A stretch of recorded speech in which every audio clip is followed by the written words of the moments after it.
Welcome everyone. My name is Janine Rios, and we are just going to wait a minute or so so everyone has time to log in.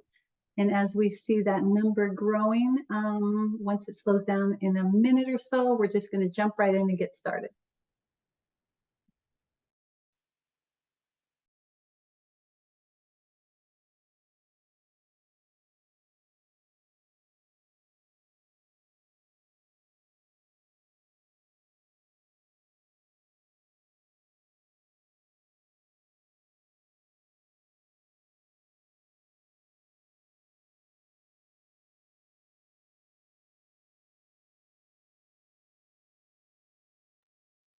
While you wait, if you can put your name and your location in the chat so we can see where everyone is coming and jumping in from.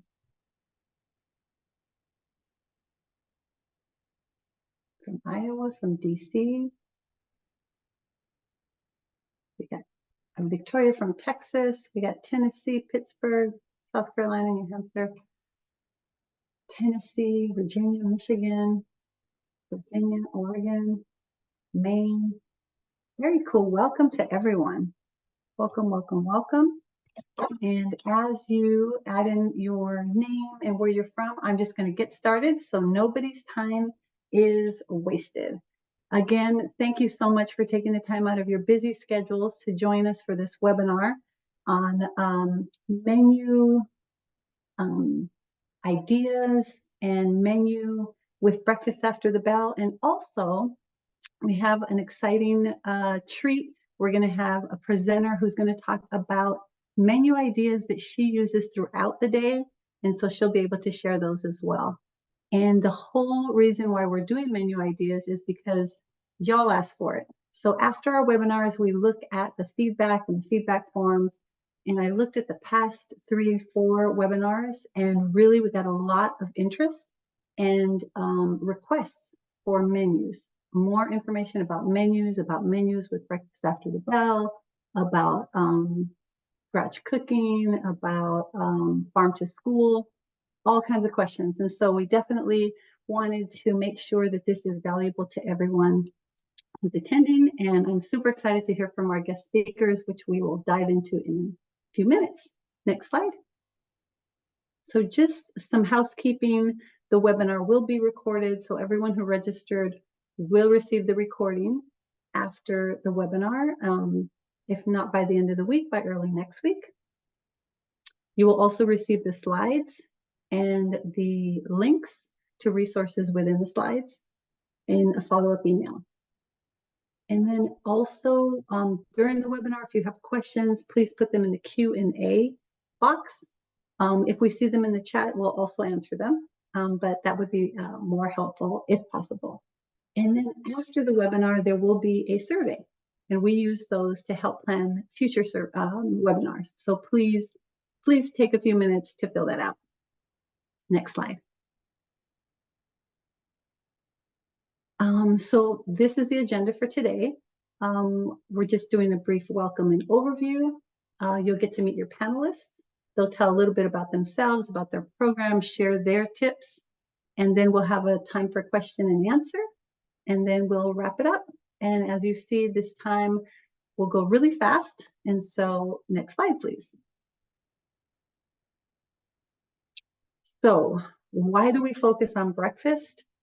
Well, we have looked at the research and talked to schools and just really grown to understand that, and even as adults, we don't really perform well or function or are able to learn without proper nutrition.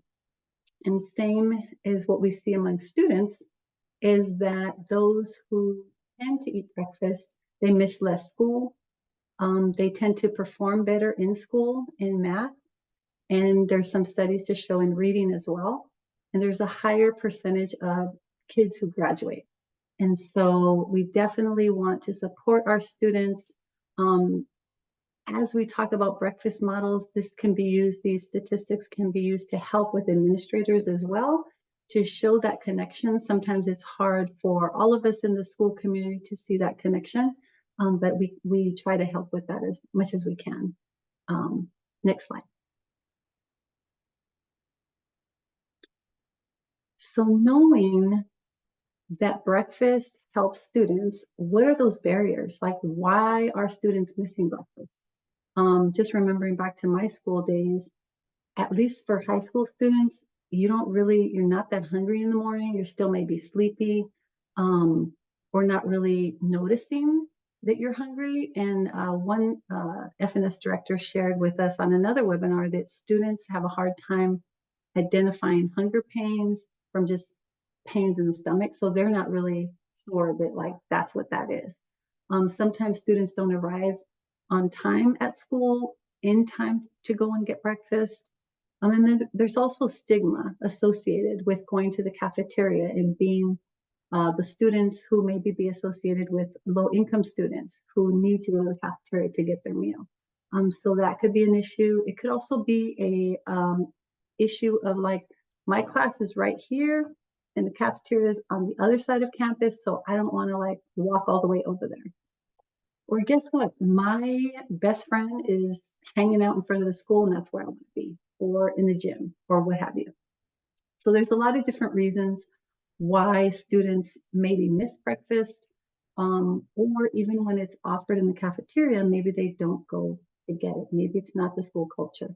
And so today we're going to share different ways to help that to become the school culture. And we'll talk about ways to do that and models to implement. Next slide. So one way and one thing that our organization supports, and that is finding a way to make breakfast part of that school day. So that can address the common barriers of students who have to go to the cafeteria or who show up late to school, but they make it to class. So if we have that meal in the class, it tends to increase participation and increase access for students. And then they're ready to start the day. We do hear a lot of pushback on, oh, it's going to create a messy classroom, or, oh, the students are going to be distracted. But really what we find is as you implement so many structures within a school, this is just another model that you can implement, and schools, students take well to this. And they love to get involved and help out with cleanup as well.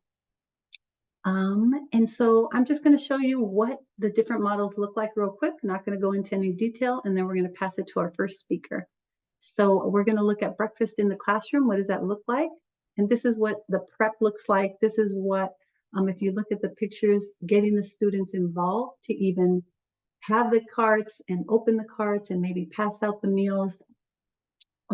They love to be involved. And so that is always helpful. And it can be any type of equipment that really serves this purpose. There's a lot of specific equipment to carry the food, but there's a lot of different ways to get that to the classroom as well. Next slide. And then grabbing and going. So just as it sounds, the students come into the school, there's carts, breakfast carts, and the students have to pick up the specific items that meet the requirements, with which Donna, one of our speakers, is going to talk in detail about. And you can also fancy it up and get fancy breakfast carts like the one at the bottom. And there's ways to get funding for that as well. And you can, use what you have, or if you have access to more, you can do that as well. This is really common in middle schools and high schools. And last slide. And this, using the grab and go and the cafeteria model work both for second chance breakfast. And what is second chance breakfast? Usually it's in high school, and that is when after first period, there's maybe a 10-minute break or a 15-minute break. In my school, we used to call it nutrition time, where you get out of class, you have a little break, but you are able to go to the cafeteria or go to the grab and go line and pick up some food when you're like, okay, actually, I'm really hungry now. So those are just a brief intro to the models. And now I'm going to pass it to our first speaker, Donna Martin. Hi, thank you so much, Janine. I love talking about breakfast after the bell. I love every single thing about it. It is so positive. Next slide. Just to tell you a little bit about myself, I was just retired from Burke County Public Schools. It's a large rural county, very rural, but not a lot of students in Georgia. And we had a huge population and we had 4,000 students and we did every single program. We had breakfast after the bell, grab and go, breakfast in the classroom. We had really good breakfast participation, 71.3%, which I think that's one of the advantages of doing breakfast after the bell. 5 schools, and we did summer feeding, supper, every single program. So I love school nutrition. Next slide. So what I love about menu planning is that it drives everything in the program. It drives your equipment, it drives what kind of employees you need, it drives what you buy and what you purchase. It makes sure that when you're planning your menu, it drives your participation. If the kids don't like the menu, they're not going to participate. It also helps you increase consumption, it helps you reduce waste, but it also must follow the USDA meal pattern. Next slide. So here's the USDA meal pattern. It's just like the lunch pattern. It's divided into 3 different age grade groups. But what is simple about the breakfast pattern is you only have to include 3 things. You have to include fruits, grains, and milk. And that is it. Those are the only required components. Next slide. So here you see the calorie ranges for K through 5, 6 through 8, and 9 through 12. And one of the reasons I wanted to focus on this is that you can find a real sweet spot with breakfast. If you plan a menu that's 450 to 500 calories, it'll work for all the different grade ranges. So a lot of the menus I'm going to share with you today fall into this good sweet spot. So I think that's just a really good number to keep in your head. Next slide. So the 3 components that you have to have, like I said, are fruits, grains, and milk. Next slide. So here is the reimbursable breakfast component for fruit. It is very, very simple. You have to offer a cup a day for all 3 age groups, 5 cups by the end of the week, but you must offer a cup every day, 5 cups by the end of the week. Next slide. What's interesting about the fruit component is that you can offer lots of different things. You can do frozen fruits, you can do fresh fruits, you can do canned fruits, you can do dried fruits, you can do even vegetables, and you can do juice. So if you want to substitute some of your vegetables for the fruits, you can. And it needs to be your more like green, orange things. In other words, you cannot do potatoes every single day. Now you'd like to do hash browns every day, but you cannot. But you can substitute some of your potatoes if you do enough of the other vegetables. But basically, all kinds of fruit work at breakfast. Next slide. So what's interesting is juice. The kids love the juice, and I always encourage you to offer juice because a lot of kids will come to breakfast just to get the juice. But you cannot have juice be your entire component. It cannot be the entire cup. It can only count for half of the component. So, and it needs to be 100% full strength juice. Next slide. So the kids must pick up, just like at lunch, they must pick up either the juice or the fruit, or they can pick up both, but they must have a fruit component in order for the meal to be reimbursable. Next slide. So I know if you're wondering about doing things like craisins and raisins and things like that, the kids really do like those things, and they credit at half the amount. So you don't have to do a half a cup of raisins. You only have to do a quarter cup of raisins to make the fruit component. Next slide. So looking at grains, that's the only really unusual component at breakfast that you have to really think about and get for the different grades. You must always offer at least an ounce of grain every single day. So there's minimums. The minimum daily is an ounce, but the maximum changes from K through 5 to 6 through 8 and 9 through 12, and it goes from 7 to 10, 8 to 10, 9 to 10. So that's the minimum, that's the maximum. Next slide. So what's interesting about the grains is you always have to offer 1 grain at every single breakfast. But if you would like to substitute some meat for one of the grains. If you're offering 2 grains, one of the grains can be a meat or meat alternate. You do not have to do meat alternates, and you cannot do 2 meat alternates and no grains. You must always offer a grain. If you want to offer 2 grains and you want to add a meat to it as an option, you can add that as an extra food. Next slide. So milk is very simple. It's a cup a day, but you must offer always at least 1 unflavored milk, and you need to offer at least 2 different kinds of milk. So it can be a chocolate skim milk and a skim, or 1% low fat in skim, 2 milks, but one has to be unflavored. Next slide. All right, here's a menu that works for elementary, middle, and high school. If you do for breakfast waffle and sausage, you can see it's 1 grain, 1 meat alternate. Then you do a pancake, which is chicken, sausage, and cheese, 1 grain, 1 meat alternate. Muffin and yogurt, a grain and a meat alternate. English muffin is a grain and a meat alternate. Cinnamon toast and yogurt's a grain and a meat alternate. So you always have at least 1 grain a day. And in this menu, we're offering a total of 2 grains each day, or 10 for the whole week. Then your fruit juice and your fruit and your milk. And so this meets the goals for the calories, the sodium, and the saturated fat. Next slide. So what I love about breakfast in the classroom is it's a very simple menu. You don't offer a lot of choices. So there are some limitations there. So I always encourage you, if you're doing breakfast in the classroom, to make sure you're offering very, very popular items, because you would be very disappointed if you offered something that only half the kids liked and only half the kids ate breakfast that day. So we always, in our school system, would always do big bowl cereal. So it's big 2-ounce grain cereals on Monday morning, because we didn't have anything out and hadn't defrosted anything, and everybody's struggling always on Monday morning. But our kids love cereal. So we would send down a variety of cereals for our breakfast in the classroom.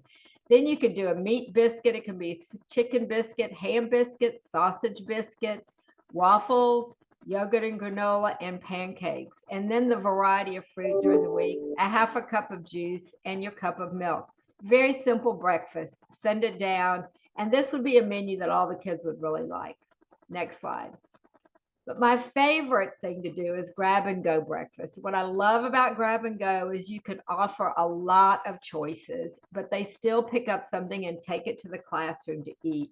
So I would always offer cereal. Again, you're going to have kids that are going to eat cereal every single day of the year, and I'm okay with that, because they're whole grain, healthy, low sugar cereals.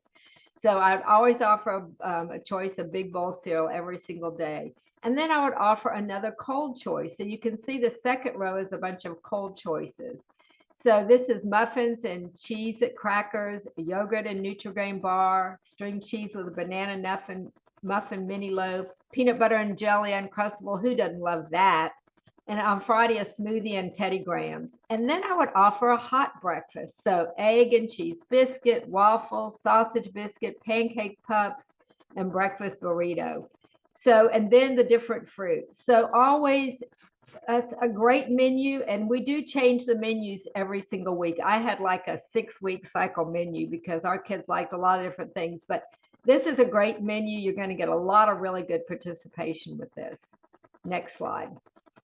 So if you're doing second chance breakfast, this will be something you probably want to put in a bag, because you're not going to have very much time, and you want the kids to just walk by, grab the bag, and go. Now you can pull out your grab and go breakfast and do your same menu that you did before, but traditionally people like to just do something in a bag. So I came up with a menu here that's really easy to put in a bag.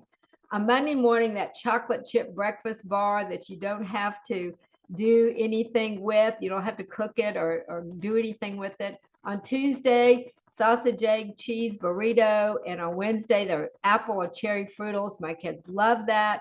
On Thursday, Dutch waffles. That was the most requested thing. And then on Friday, a banana muffin and string cheese. All easy to wrap up, put in the bag, grab, and go. Next slide. So I wanted to give you some ideas if, nationally, we're seeing such a difference in the type of students we're having coming in our schools, and the difference in the cultures is tremendous. And if you do not offer culturally relevant foods to your kids, they're not going to eat with you.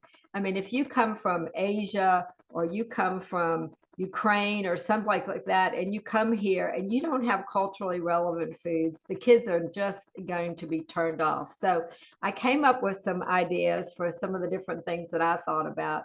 And so the Somalians, so feta cheese and spinach burritos, yummy, upper right-hand corner, and grilled cheese, whole wheat bagel with cream cheese, egg and cheese on a whole wheat roll, and a multi-grain croissant. And what about if you have vegetarians? We have so many more kids that are vegetarians in the country, and some of them do it for a lot of different reasons, but you have to honor those reasons. And so a tofu scramble and cheese, a yogurt parfait, cheese quesadilla, peanut butter oatmeal, pancakes. I'd eat all of that, and I'm not a vegetarian. Here in the South, sorry, you can tell by my accent, we eat things a little different. You got to have those cheese grits. Our kids love cheese grits. It always brings in the participation. Meat biscuits, anything on a biscuit, our kids are going to eat. And we really do like those banana muffins or banana bread. If you're halal or Muslim, the menus can be pretty much the same. You want to avoid, any kind of beef and pork and things like that that are not halal unless you buy those products. So oatmeal, chicken biscuit, yogurt parfait, French toast, waffles, all of those are easy and would work in those religions. Tribal, I love what they eat. Hard-boiled eggs and hash browns, yogurt granola bars, but this is my favorite. Scrambled eggs with pepperoni, tomatoes, and cheese, and a hash brown patty. Yum. Omelet and toast, and muffins and sunflower seeds. Sounds good. All right, let's share some more. Next slide. So what about if you're kosher and you don't have a kosher kitchen? Then these things work because they don't have anything in them that has to be blessed. So pancakes, waffles, cereal, chicken biscuits, muffins, all work. What about Asian? So I love this egg burji up in the upper left-hand corner, spiced Indian scrambled eggs. I think anybody would like that. And then the akuyu, the Japanese rice pudding, yum, the middle picture. Avocado toast. That sounds like so much fun. Every millennial eats avocado toast. Chicken fried rice and miso asaka. So what about gluten-free? You're going to have to buy some gluten-free products, and you're used to buying gluten-free products for your kids at lunch anyway. So just incorporate them into breakfast. So yogurt and gluten-free granola, it's out there. A grilled cheese made with gluten-free bread. Scrambled eggs and toast with gluten-free bread. Gluten-free breakfast bar. I go to Walmart and get them all the time, and string cheese. And a cheese omelet with gluten-free muffins.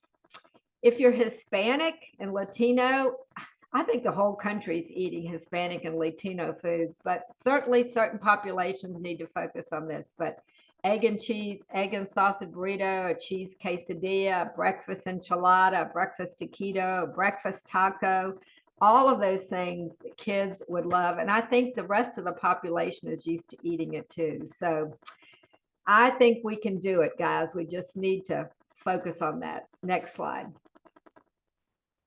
So offer versus serve, I want to focus just a little bit on this because this is so different than lunch. And it took me a long time to really understand this, that at breakfast, we focus on items and not components. Yes, you have to offer 3 components, but the kids only have to pick up 3 items. So technically they could pick up cheese toast, which is 2 items, and milk, or they could pick, not milk, they'd have to have a fruit, but let's say they picked up the juice and the fruit and milk. That is 3 items. It's not 3 components, it's 3 items, but that would work. So you always have to offer the minimum daily requirements and offer all the components, and they have to pick up a half a cup of fruit or vegetable, but it's 3 items, not 3 components. So keep that in mind. They could do grilled cheese sandwich and a juice, and that would work. Next slide. So there's a few combination foods that we're all serving out there, like the pre-plated waffles and fruit toppings. And if you did something like that, if they picked that up, it would count as their grain and their fruit. Then they only have to have one other item to go with that. How about yogurt parfaits? Those can count as your meat, your fruit, your grain, and it could count as milk, depending on what you make your yogurt parfait with. It could be all three items in one thing, and they'd be good to go. A breakfast burrito could be your vegetable and your meat and your grain. And then a milk and fruit smoothie might depend on what you put in the smoothies. And next one. The next thing is we're doing a lot, next slide, we're doing a lot of smoothies. And so smoothies can be made lots of different ways. So sometimes it can be a fluid milk and fruit. Sometimes it could be the meat alternate and fruit, depending on whether you make it with yogurt or make it with milk. And then if you add a fruit in it, you always had a fruit in it, you know you've got two items already right there and they've got their fruit, you're ready to go.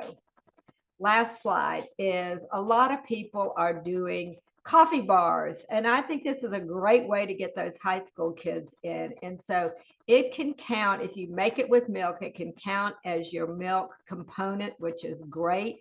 And I know people that are doing this, it is really increasing participation and getting those kids in. Next slide. That is it. And I'll answer questions at the end. And I'm going to switch it over to Stella.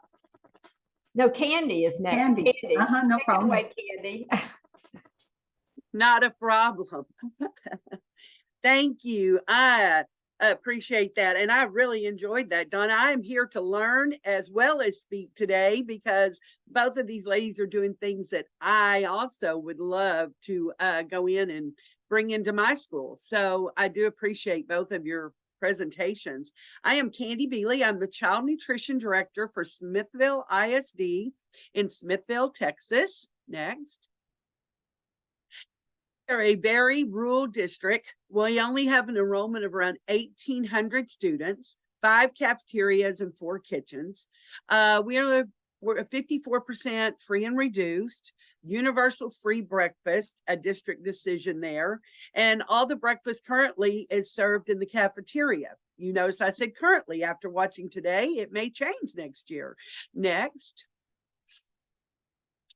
One of the things that we talked about and Jeannie asked me to talk about today is something I've been doing for many years.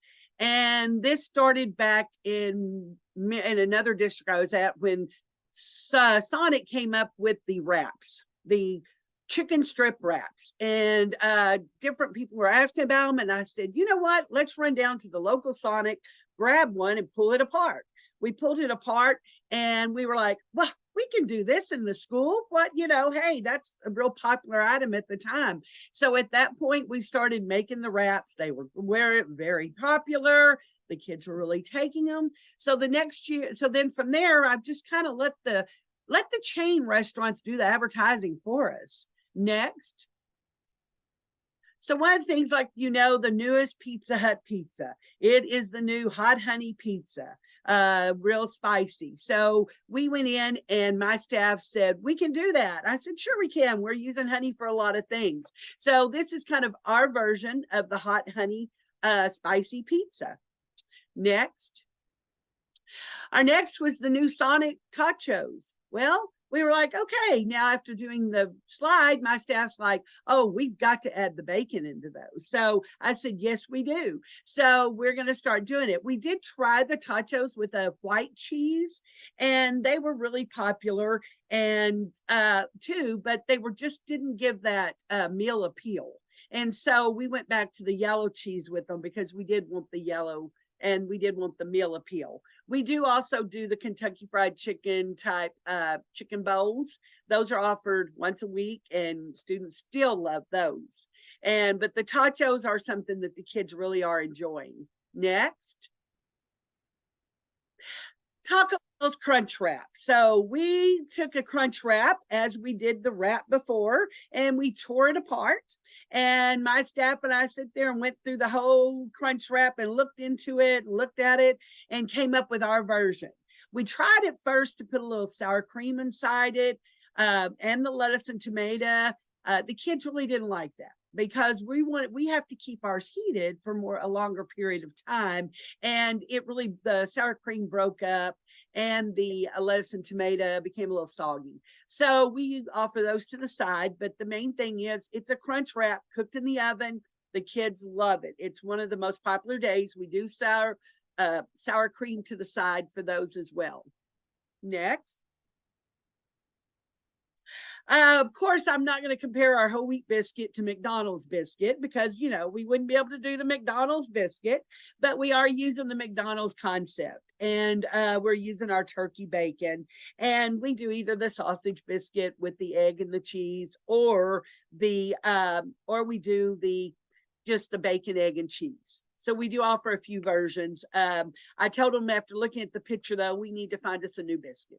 I didn't like the look of this one. So we're going to go and look and see what we can do with that. So next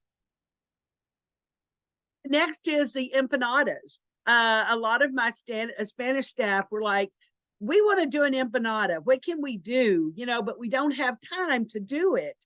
And so what they did was they came up with using the Rich's flatbread, and they took the Rich's flatbreads and took those and made the filling and all inside there and made them into the empanadas. And so they really have worked really well, of course, with the same icing we use on our cinnamon rolls and our glazed donuts, but they were real pleased with them. So if they were pleased, I knew that they were a good empanada. And we use different types of fruit, just depending on the day and which fruit we need to use as our filling. Canned fruits, we've used a few frozen fruits that we've drained, but mainly we use a lot of canned fruit in the empanadas, or we'll cook down some frozen fruits. Next. Okay, the chicken and waffles. So we did try a couple of different ways to do the chicken and waffles. This is our junior high version of it with this chicken strip. At high school, we use more of a whole muscle chicken strip with the waffles. Then we also had tried it with the chicken wings, the chicken legs, but the most popular seems to be the chicken strips. The students seem to like those the best. Adding the little whipped cream on there and just, in the line just seems to be of a little more appeal and makes it look a little better. And the students really seem to enjoy that. We usually pair that a lot of times, maybe with some fried sweet potatoes or some other type of color type vegetable to go with those. So the kids really enjoy that as well. But it is one of our top sellers in our junior high, our middle schools. High school take it, but not as well as the middle school, junior highs. Next. And then the Oriental. Well, we, of course, being a small rural area, the town next to us opened up a Panda Express. And one of the first things that came out was, look at all the options with the sides. So that was the big thing. Of course, Oriental's always been very big, right? But their thing was, okay, so when you go through Panda Express, what do you get? You get to choose. You have fried rice, white rice, or chow mein. So the staff were like, why can't we offer the options? And I said, I'm all about offering options. That is one of my menu things, has been from kindergarten up. I don't know, I've been in the restaurant business as well. And I can tell you, when you go in a restaurant, and if you sit and listen to young parents, young children, very seldom do you hear a parent go, okay, here's the menu, you're going to have this. They say, okay, here's what they offer. They offer this, this, and this. Which one do you want? So I'm very big on the fact, if mom's out there and dad's out there, grandma's out there offering choices, why aren't we offering choices? So I'm really, really big in our district, even as small as we are, offering lots of choices. And with our Oriental, that is one of the things we started. And one of those, and we ask our high school students and our middle school students, which do you want? Do you want the fried rice? Do you want white rice, or do you want noodles? And then we use our Oriental that we've always used. And it really did bring up the participation even more even if I didn't think we could, we did, because the kids really liked that option.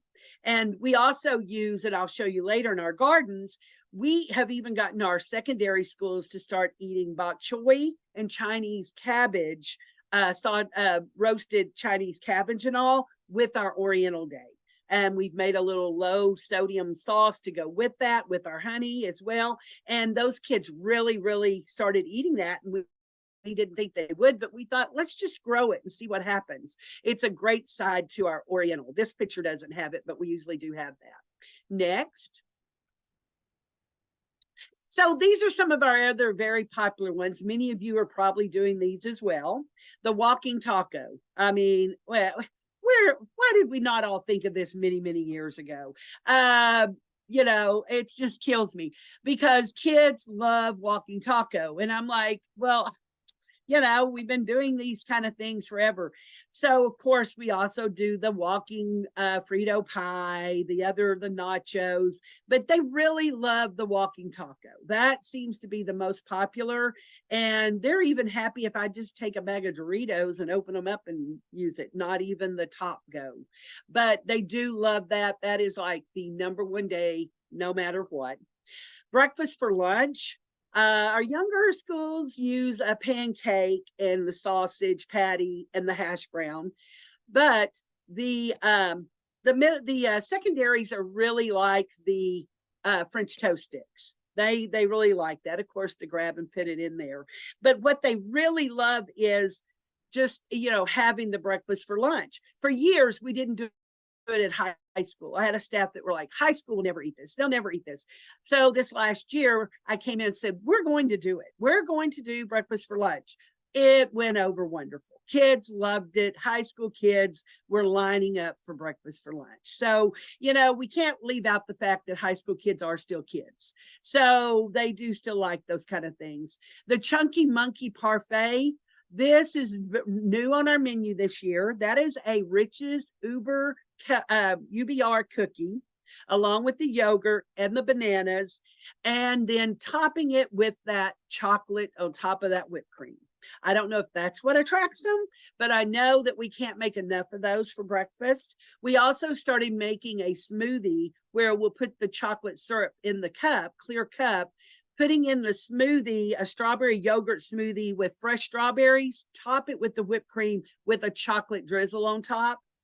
Summertime, it's really, really big, but they really like the Chunky Monkey. So, and I think it's the parfait as opposed to the smoothie, but we do a lot of smoothies and we do a lot of different variations for those and a lot of the variations of the Chunky Monkey. Summer feeding, we actually have a smoothie site where we do just smoothies at summer feeding, and they come in and parents bring their kids, you know, for the smoothie. So it's really very popular during the summer. We call it our smoothie cafe, and the kids really go for that and really like that. Next. So a lot of our menu inspirations actually come from all of our local manufacturers, or not local, but you know, our manufacturers we all use. We definitely do a lot of researching into these different manufacturers and their recipes. You know, they're always, and you always go under the K-12. If you go in like under General Mills K-12 or JTM K-12s, their menus have met the requirements. So they've taken a lot of the work away. They have all the nutritionals for you. Go in, take them, enter them in your menu system if you need to, or just to look to see. We have come up with a lot of ideas from these and many others. School meals that rock. Oh my gosh, can we not say enough about that? My staff constantly are sending me text messages with snippets of something they saw on School Meals That Rock. So we use those as well because those are popular. Those are things other schools have tried and they work. So, but these, I definitely encourage you to go to these websites. I know that they're all putting in new menus constantly, new menu ideas, new recipes continually. So definitely go to these and use them as your inspiration. and go, that's really not going to work for us in the South. Being in Texas, that's not really something that'll work with our Texas schools. So we'll change it, and we'll do a little revision to it. We just go right ahead and go right from it. So it's just a good starting point, and I like to use these a lot. Next.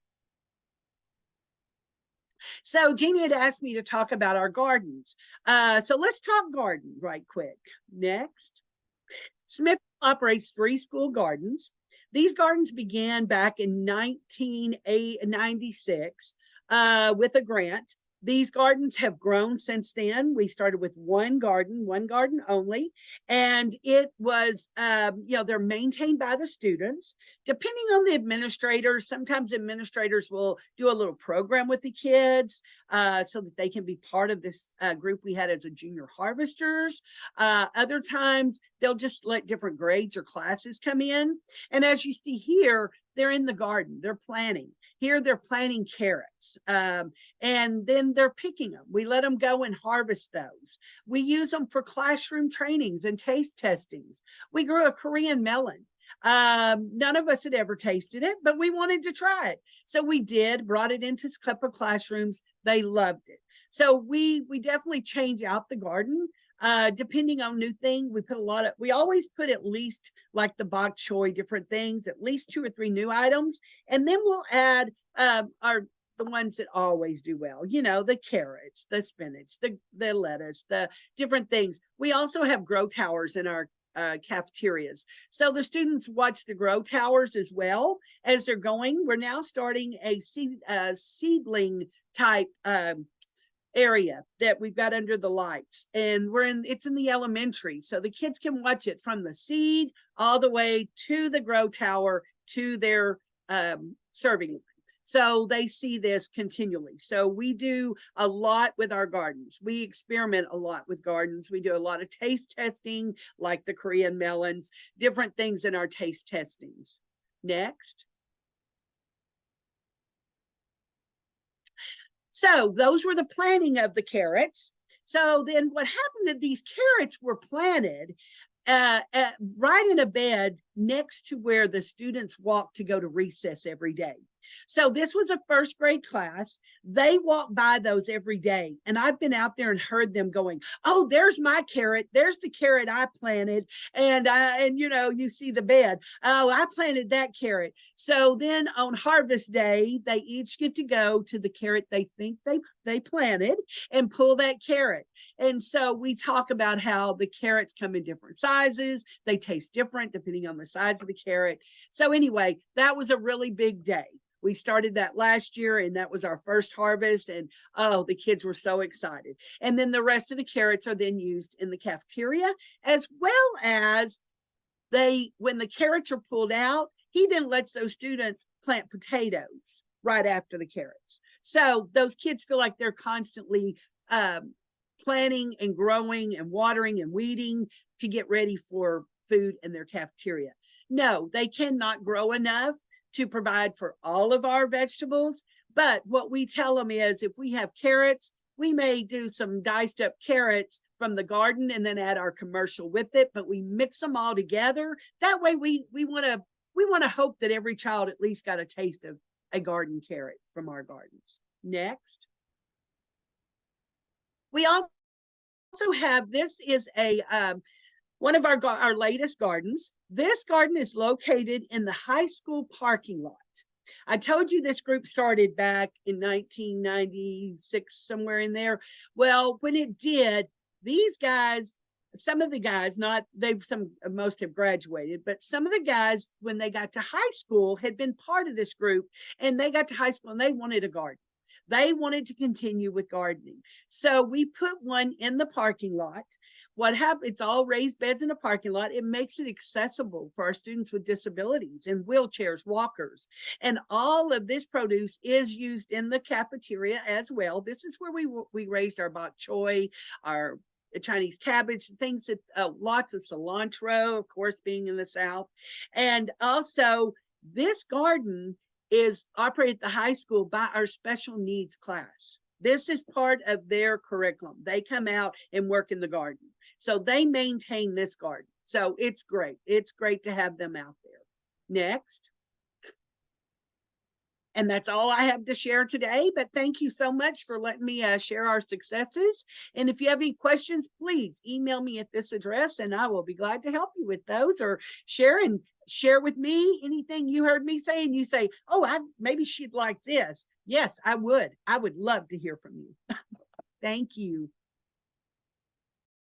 Awesome. And now thank you so much, Candy. Now we're going to hear from Stella, and we are going to leave 5 minutes so that we can answer all the questions that we've gotten so far. Great job to everyone. Thank you, Stella. Take it away.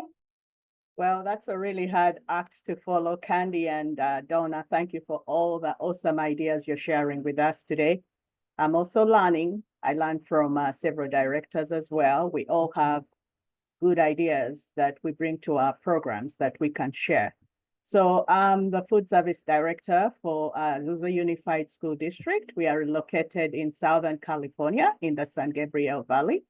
We are 78% free and reduced, K through 12 grades. And we do have declining enrollment. So this is a problem in California, where most school districts, especially those closer to the LA County, are experiencing declining enrollment. So in the 2021, 22, 2022 school year, we had to reorganize our district and close down 5 school sites. With that, one of the greatest fears was losing our student participation. But we've been very lucky. We've managed to actually increase participation. And I'm going to share some of the ideas that my team and I have been able to implement to help us increase our breakfast participation and participation during lunch for our students. We serve about 3,000 breakfast meals. We offer breakfast before the bell at our elementary schools, and also offer second chance breakfast during recess. That really helps increase participation, like Donna shared. And we also do offer breakfast by the entrance of the school at the high school and the middle school. So we are able to capture those students who would have otherwise walked to the classroom without going to the cafeteria. And one of our managers came up with this brilliant idea, and she said, let's just have a cart outside the gate. So we are able to trap those students before they run off to class. Next slide, please. So we do some amazing things in Azusa, and thanks to my team, I have such an awesome team. This year, we rolled into scratch cooking. So we went away from the speed scratch, from the prepackaged items, and focused on scratch cooking and speed scratch cooking. We do some things that are out of this world. We do rotisserie chicken. We cook our own taco meat from scratch. We even, in the high left right-hand side corner, you're going to see that we've been trying to do scrambled eggs with spinach and ham from scratch for breakfast. But we also work with farmers, local farmers, to bring organic products to our school district. So some of this chicken that you see in this slide is Mary's organic chicken. Yes, you're going to probably wonder how much are they paying for this. But we work with vendors, with our distributors to get competitive pricing for these products that we bring into our school. Next slide, please. So how did we get this done? California, prior to the 2022-23 school year, we were semi-scratched cooking and mostly heat and serve at most of our school districts, school sites. But the state of California has heavily invested in kitchen infrastructure and training funds, where school districts are now receiving additional monies on top of the reimbursement that we receive to implement scratch cooking at the school sites. We want to promote healthy eating. We want to promote meals that students are actually familiar with and enjoy at home. So I'm very grateful to our state and our governor and our superintendent of schools for making this funding available for us, because it's made this possible for a lot of our school districts. The KID program started in 2021, and we receive this funding annually. So this funding is specifically to train staff, implement scratch cooking, buy equipment, purchase that usually pricey food, bring it into the schools, and also provide resources like bringing chefs to train the staff at the beginning of the school year to ensure that they understand the concepts of scratch cooking. Next slide, please. So how are we utilizing our funds? So when we decided that we were going to do scratch cooking, the first order of business was to hire a chef. You cannot cook from scratch if you don't understand food. So we heavily invested in bringing a chef on staff, and her job is to train the staff to create recipes. She works with a registered dietitian to ensure that any recipes we create meet the USDA meal pattern requirements and the nutritional requirements. And she works very closely with me because I do the menu development. She works closely with a registered dietitian, assistant directors, our managers at the school sites, and she also does the catering for the school. So when we have board meetings, when the schools want catering events, she also takes care of this part. We bought equipment.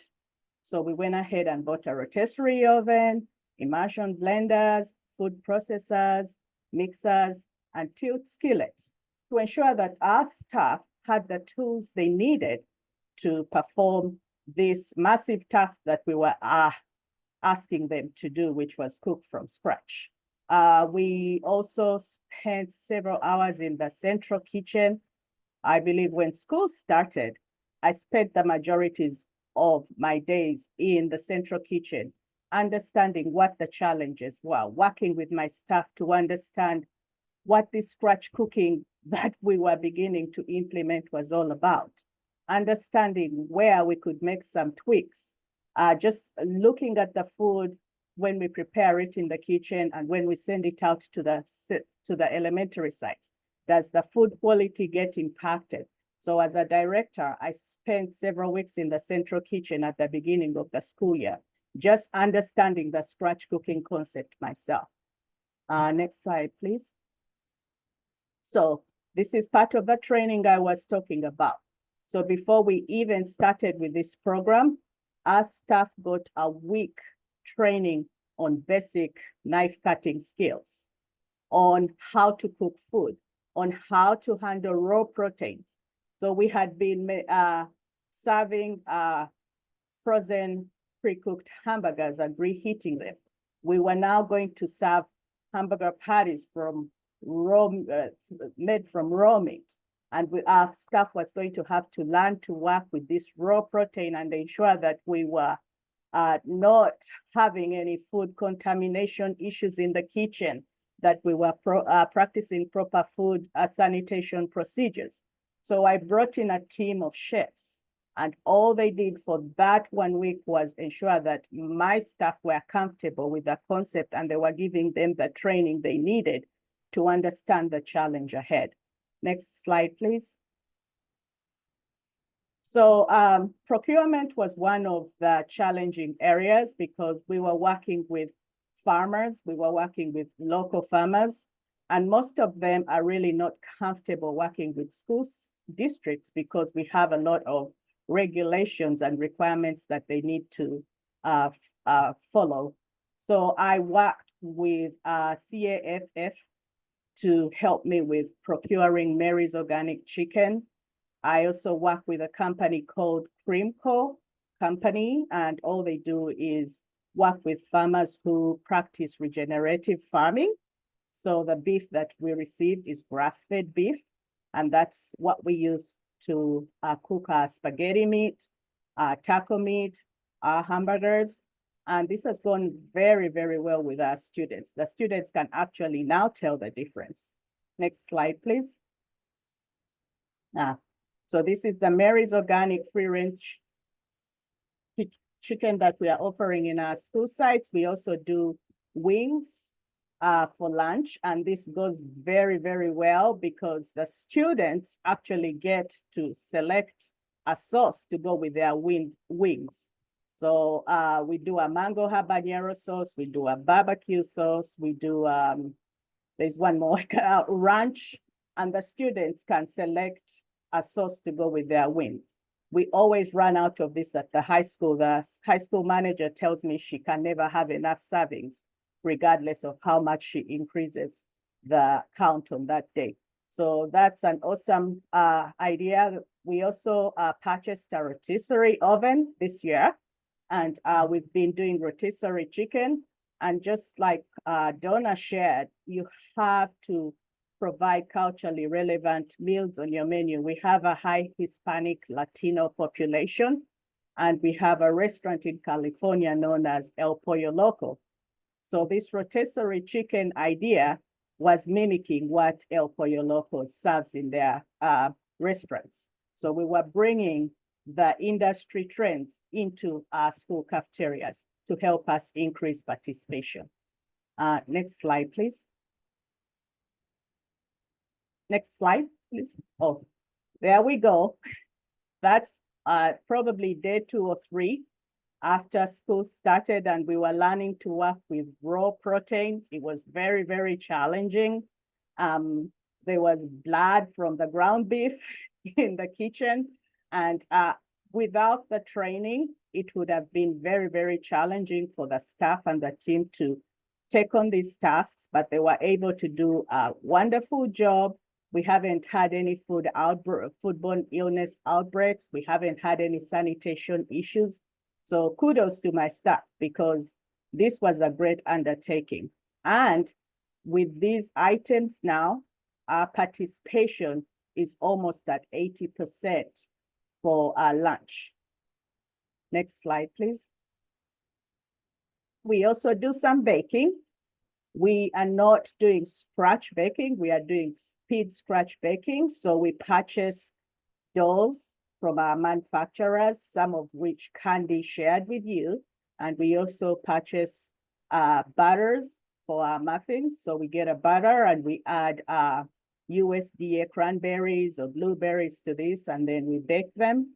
We also do a coffee cake, which is a prepackaged coffee cake, but we do the topping. And this is all done in our central kitchen and then shipped out to the school sites, the elementary school sites, to serve for breakfast. Next slide, please. We also make our own salsa from scratch. So in the picture on the left-hand side, that's our team, the chef and the team. They were working on making salsa from scratch. Again, we are really ensuring that we serve those culturally diverse menu items. Salsa is one of the things that the Hispanic and Latino communities eat every day in their households, and we are bringing that to our schools because our students know really good salsa. We also had a chef try making chicken pot pies, individual ones from scratch, and that went really, really well. We got a lot of positive feedback from the principals. I had a principal tell me these were the best pot pies she's eaten with whole grain biscuits on top of them. So once the word gets out, the customers will come to you. Our principles are also our word of mouth. If we are serving something different, something new, I'll normally alert them so they can get the word out. They can come and try the item. So if there are questions from parents, they are able to share this information as well. Next slide, please. We do a lot of marketing on social media. We post, I'm sure some of you have seen our posts on School Meals That Rock, but one of the reasons we market our meals and our program is we want to tap into those stakeholders. We want our parents to understand what an awesome job we are doing. We want our students to understand and know what we plan to do in the future, but also encourage them to come to the cafeteria by posting actual pictures of what they will be having the next day. So when we serve cinnamon rolls, again, we make our cinnamon rolls semi-scratch. We proof the dough and we bake them the morning of. So when you walk into the cafeteria, you just smell the cinnamon rolls baking. And this also increases participation for us for breakfast. So when we post these pictures, the parents see them and they will encourage their children to come into the cafeterias. The first post you see there, we had 433 likes. And I like to show off to our schools. I keep saying when we post anything to do with food, nutrition services, the district Facebook page gets at least 100 likes. When they post something else, there's about 3 likes. So that's a bragging right. We post our seasonal meals. If we are doing a Thanksgiving meal, we'll make sure we post that so the students and the parents are aware and they can come into the cafeteria and enjoy a Thanksgiving meal with us. Our staff, our team puts a lot of work into this and they're very competitive. We have a healthy competition going on. The school sites will kind of compete, send me pictures to show me what they did and say we produced the best meal. So we also encourage healthy competition amongst our school sites. Next slide, please. Again, you don't have to cook everything from scratch. These are chow mein noodles that we get from Ling's, I believe. And we just add shredded carrots and diced scallions to it. And we add a sauce, a sesame seed sauce that we created. And that qualifies for a scratch cooked meal in California because you're adding a raw ingredient. The pasta salad we do make from scratch, that didn't go over too well. So it was a learning, an area for improvement. We like pasta salads as adults, but the students in our district didn't like pasta salad. So we ended up taking this item off the menu, but we'll slowly reintroduce it again. Normally we try something 3 times before we take it off the menu. Next slide, please. And one of the most important things is staff motivation. If our staff is not motivated, if they don't understand our vision, our goals, they will not really be eager to do what we are asking them to do. So we normally on staff professional development days, we organize trainings that we feel will be interesting and fun for our staff. So last year we took them to a farm that we work with for a field day. And they had an awesome time. And that's one of the groups on a trailer going to inspect the farm to see where we get the oranges that we serve on our menu. We also sometimes get very lucky and get celebrities to come and honor our staff. So thanks to No Kid Hungry, Christian Bell came to visit our school sites last year and we got quite a big gift from her, which we used to throw a big Christmas party for our staff and thank them for all their hard work. We also encourage our staff to share their menu ideas. We have a staff who came up with a pozole recipe, and in the picture on your left-hand side, the bottom square, that's a pozole made in a 60-gallon container by our staff and I was in the kitchen on that day, so I could learn how to make pozole myself. But we made pozole and we served it in the district, and we keep getting emails, when are you serving pozole again? It's a lot of work, but our staff put a lot of heart into this cooking, and it's challenging. It's, you know, you keep learning, you keep growing, you keep tweaking your recipes to make sure that they are acceptable to the students. But you really, really need to motivate your staff and help them understand the vision and why you're doing this. You need to work with them if they share ideas, if they say this menu item is challenging to work with. We normally will ask them, how can we make it better? What ideas do you suggest will help us make this item better instead of completely removing it off the menu? Next slide, please. And we also have healthy competitions. So at the beginning of the year, we ask the staff to make a dish. We ask our superintendent and our board members to come and judge. And then the winning dish will get served on the menu during the school year. So this year we had a pozole competition. And of course, the winning pozole dish was what we put on the menu. So that was the group that won that competition. It's, again, motivating the staff. Next slide, please. There's some videos that they'll share later on with you because they are a little bit too long. But these links have videos of some of the cool things that we are really doing with our staff development, more scratch cooking ideas, and staff training. Next slide, please. We also do student testings because the students are our customers. So every summer, we'll put a group of students together, we'll invite them, and we will have them test different items that we plan to put on the menu the next school year. And with this, we are also really publicizing what we plan to do in future. And sometimes if a board member or two are available, they'll join us. And with this, because we are getting our stakeholders involved in what we are doing, we are able to actually get things done. We have a very old central kitchen. It's probably 60 years old, where we've been doing all this work.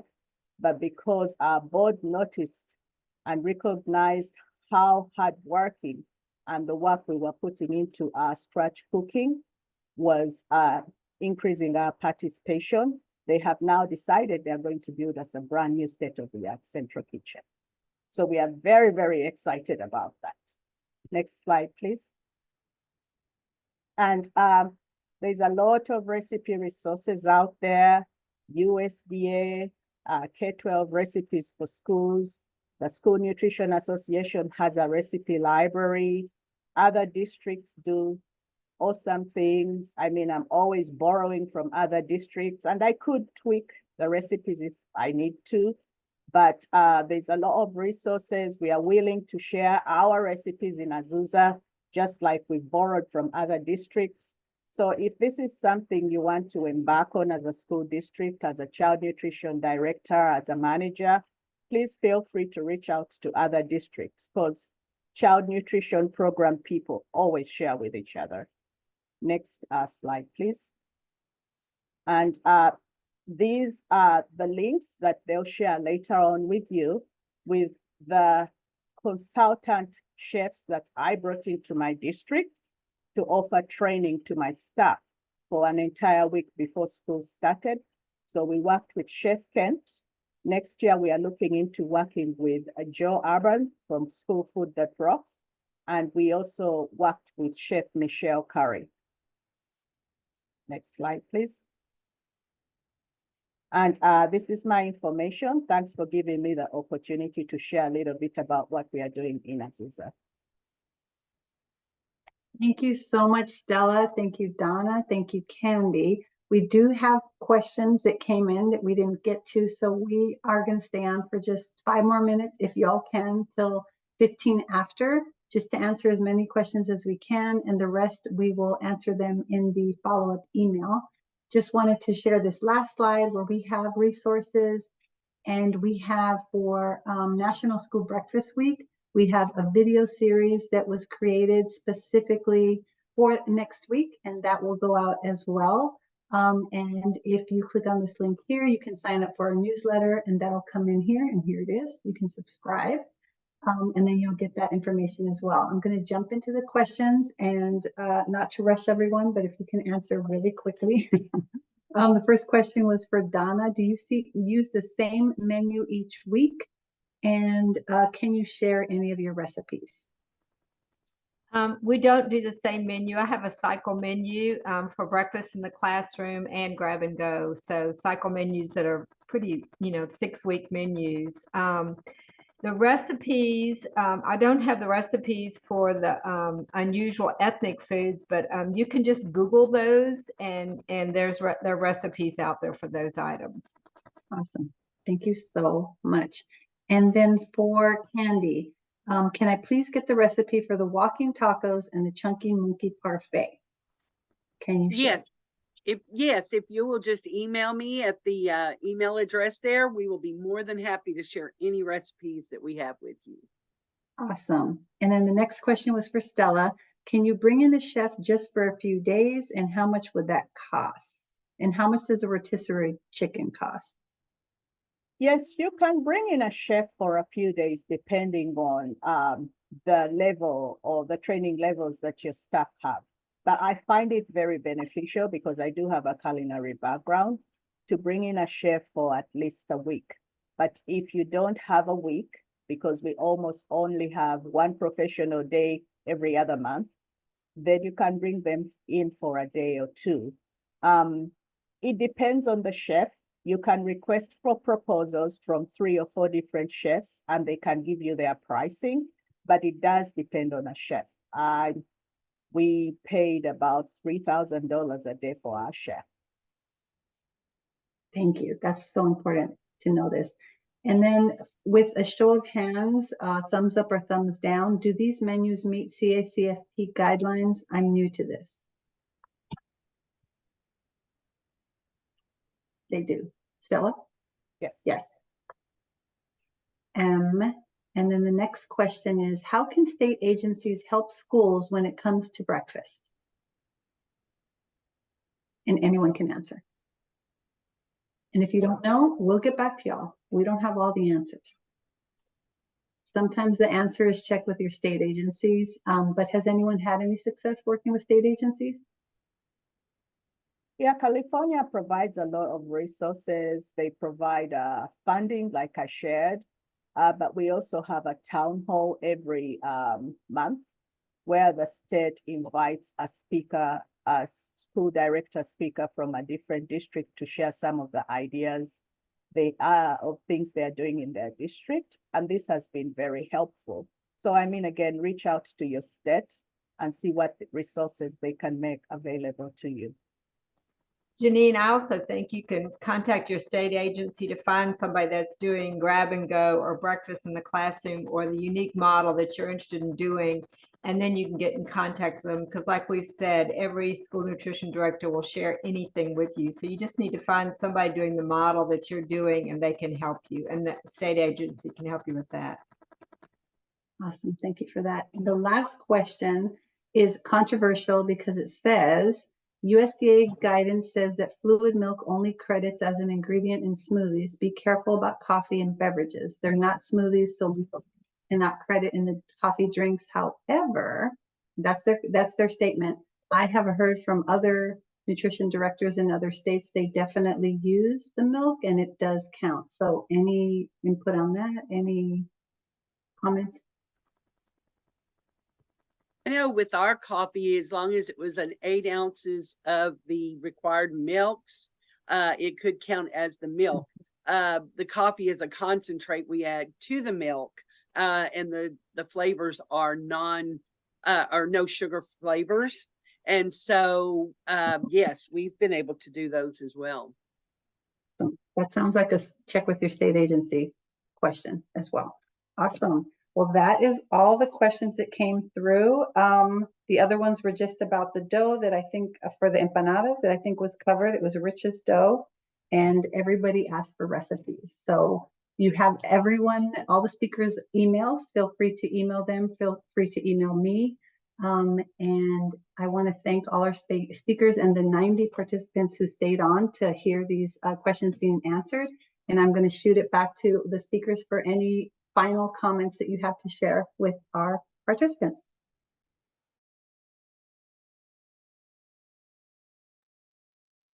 Just want to say thank you for everyone for participating, and I hope you got as much out of this as I did, because I've been taking notes the whole time. So I do appreciate No Kid Hungry also for bringing this forward and having these type of presentations. Thank you. And I just want to say it's okay to try and fail. We all do it, and try something. If it doesn't work out, you try something else. So you never know when you're going to hit a winner. I second Donna, and I want to say thank you, everyone, for joining, and thank you, No Kid Hungry, for putting this together for us. Thank you again to our wonderful speakers and everyone out there who's doing this work day in and day out. We know that it is a hard work and it's tireless and it gets really tough, but just know you're not alone. We're here. And as you know, now you have 3 new contacts to add to your contact list. So thank you, everyone, and have a great day.